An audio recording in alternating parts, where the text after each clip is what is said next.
What up, guys? It's Bernie. We're here in an undisclosed location. We're going into my storage unit. Maybe I can show you some relics and gems of my sneaker collection over the years. It's looking rough. It's looking rough. Time to show love. This is rough, man. I forgot how many boxes are here.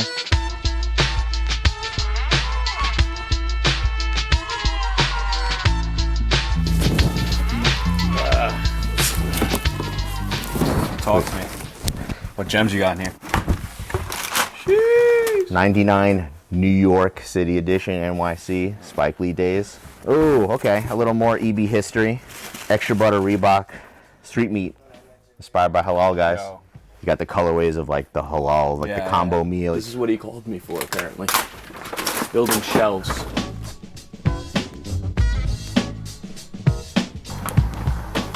Well, Bernie's unpacking some stuff. Let's take a look on what we got. Are you kidding me?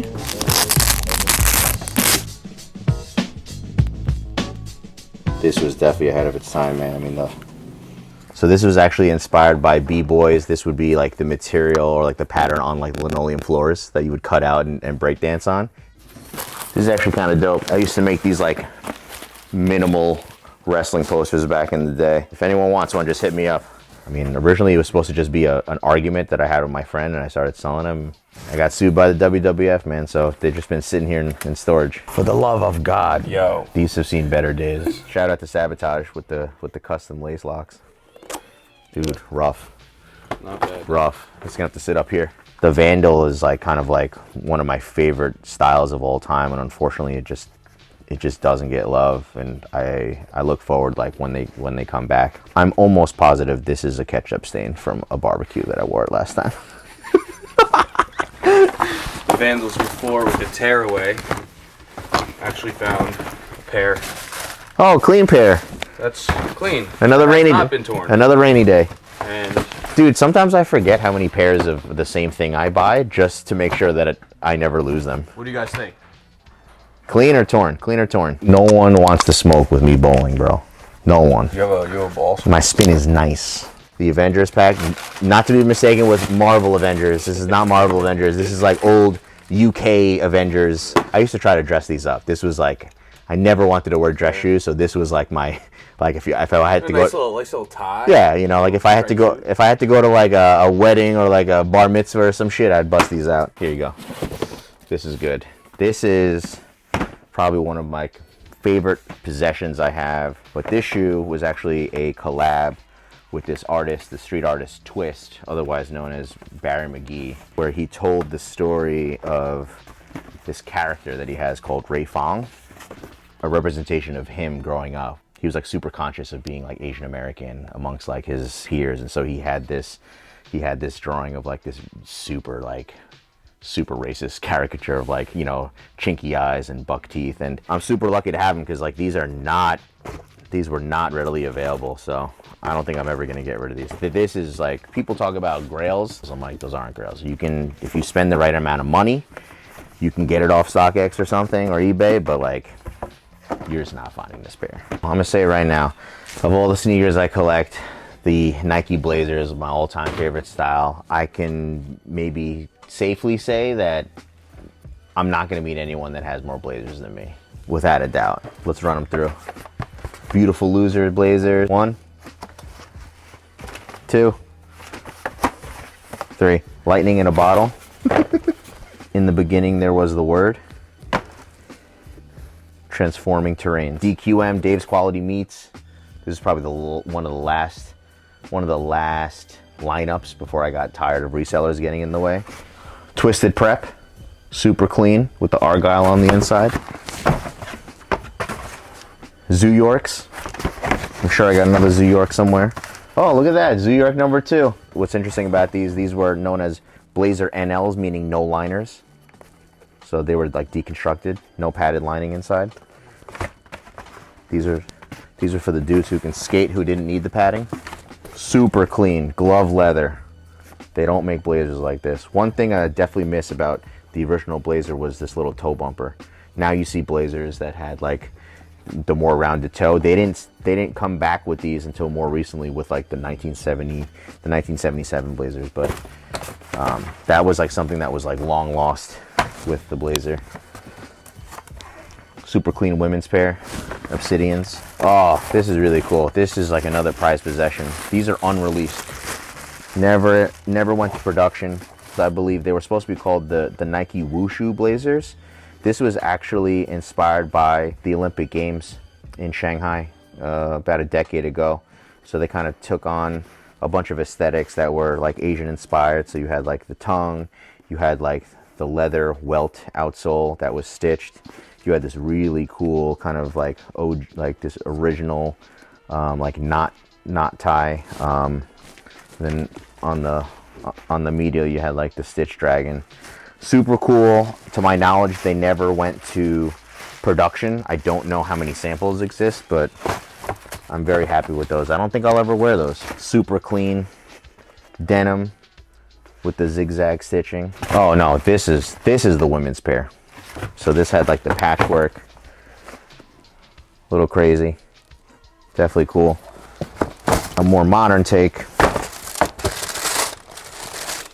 The acronym Blazer with the heel cup. Kind of crazy. These were definitely slept on. A lot of people weren't interested, but I think those are going to come back. Another more recent one. Off-white Blazers. I had to get these. I have an obsession with denim. Selvage denim Blazers, super clean. This was like early in EB days, like we were trying to, you know, just understand SEO and like key phrases on our blog, and every blog picked this up, and everyone just assumed that we were like the only store that had it, and we sold out so quick, and people just kept on calling for like weeks. Weeks we just pick up, yo butter, no sorry, they're sold out, because sites just kept on picking them up.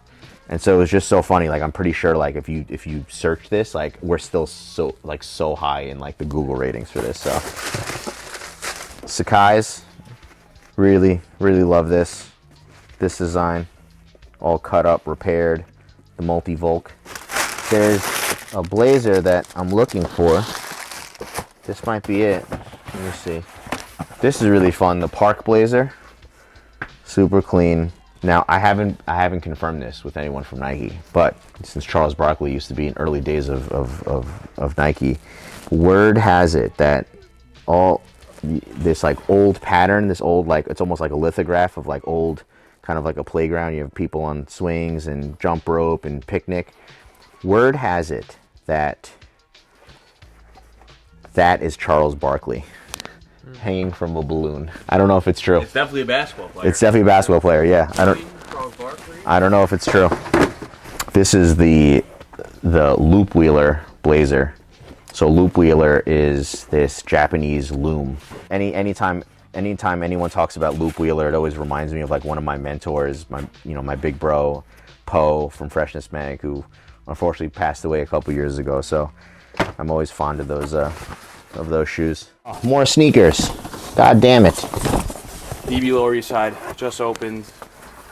I think so. First collab at that location.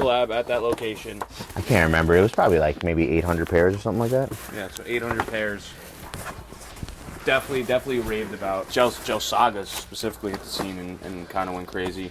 I would say EB had a big part of that. And people don't want to talk about it, but that's the truth. Vivic A, Fox, Copperhead, boom. Look at that head. Scaly shit. You know, one thing I'll say, you know, this is early in our collab world, right? So there was a lot of trial and error and stuff that, you know, unfortunately, when you're doing collabs, they don't really talk to you about a lot of things. They just kind of want to churn stuff out. And so we thought, you know, in order to get the design right and represent the character, we wanted to do like the pinstriping like her pants. But like little did we know, like when you topically apply like a paint to like the Phylon midsole, like it's gonna crack, it's not gonna hold up, like it ends up looking cheap.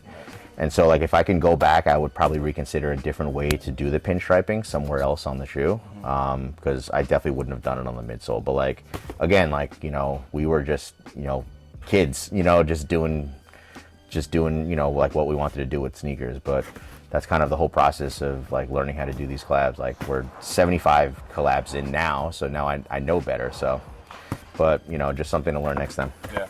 Another one of those cops that I had to get through the forums because they weren't available here in the States. Oof, one of my favorite collabs. This was the For the People Saucony.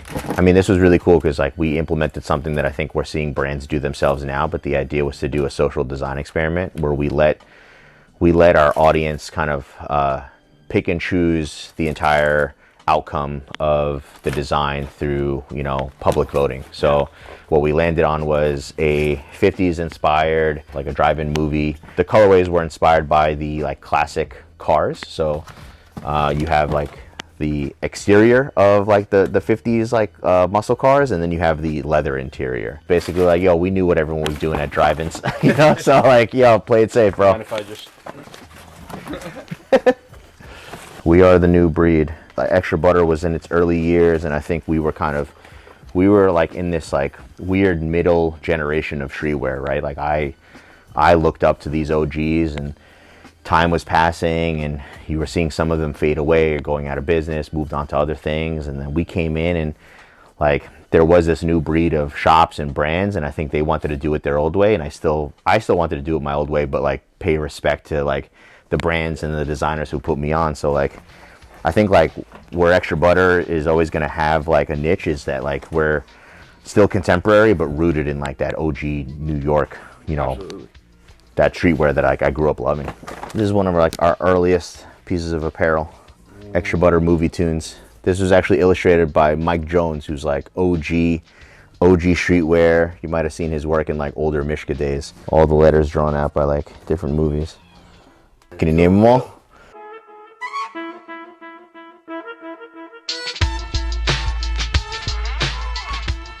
All right, that's all we can go through now. We've still got a whole bunch of shit to go through. We'll come back and we'll follow up with more gems that we can find here in the storage unit. Yeah, I definitely learned too much today. All right.